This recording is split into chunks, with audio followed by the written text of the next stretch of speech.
Hello everyone, today we are going to talk about another topic in Forex Basics tutorial series. So let's see what topic we have for today.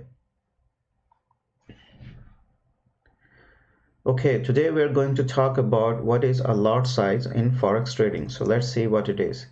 So Forex is commonly traded in specific amounts called lots, or basically the number of currency units you will buy or sell.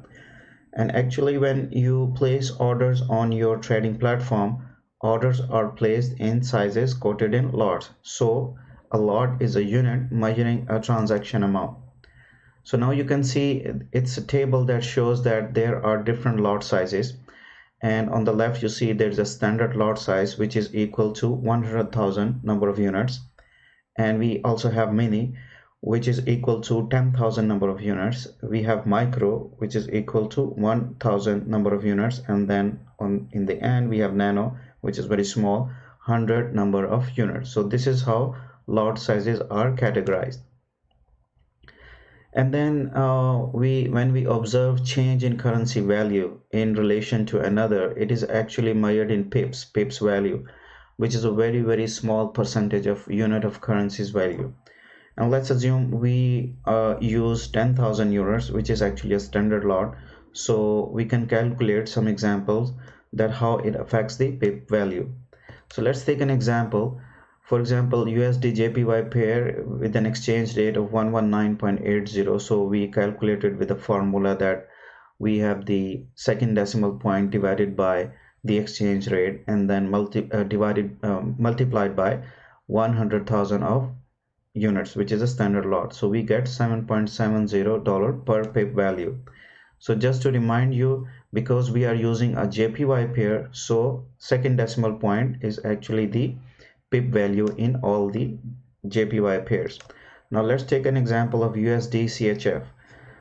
The exchange rate is 1.3545, and then we use the same formula, but in this case we will use the fourth decimal point divided by the exchange rate and multiplied by standard lot, which is 100,000 units.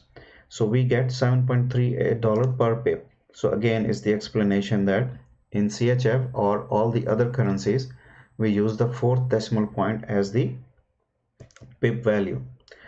So when we use US dollar as the term currency, or in other words, US dollar is not the base currency, then the formula is a little different. So take an example of Euro USD exchange rate with 1.1930. Then we take the decimal point divided by the exchange rate and then multiplied by the standard lot size, we get 8.50. And then again we multiplied this 8.50 with the exchange rate, so we get $9.996. So when we round it up, we'll get $10 per pip value for the Euro USD pair for a standard lot. Now take another example for GBP USD, where USD is a term currency, exchange rate of 1.2030.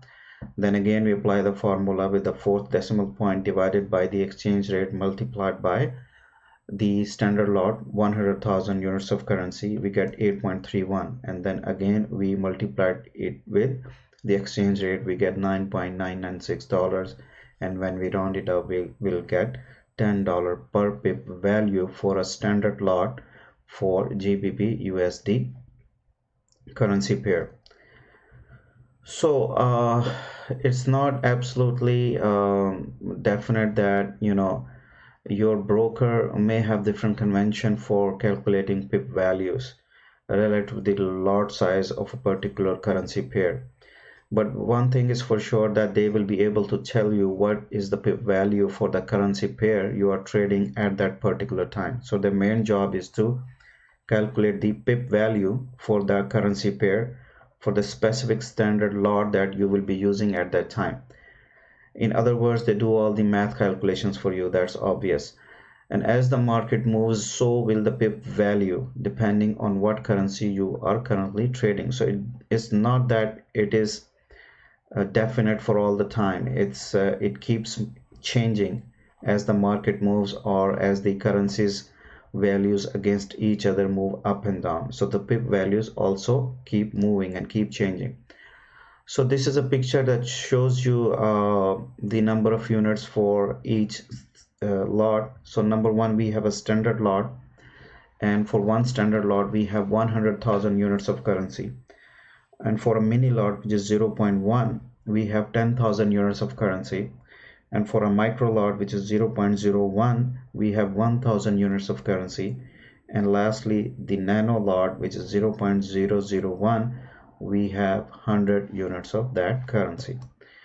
So now take a look at if we have a base currency euro USD, then if we are using different lots at a particular time, then what is the pip value that we usually get. So at a particular point in time, if when we have calculated it for a euro USD pair, a standard lot, when we use it, then we get a per pip value of $10. For a mini lot we get a pip value of $1, and for a micro lot we get a pip value of $0.10, and lastly a nano lot we get a pip value of $0.01.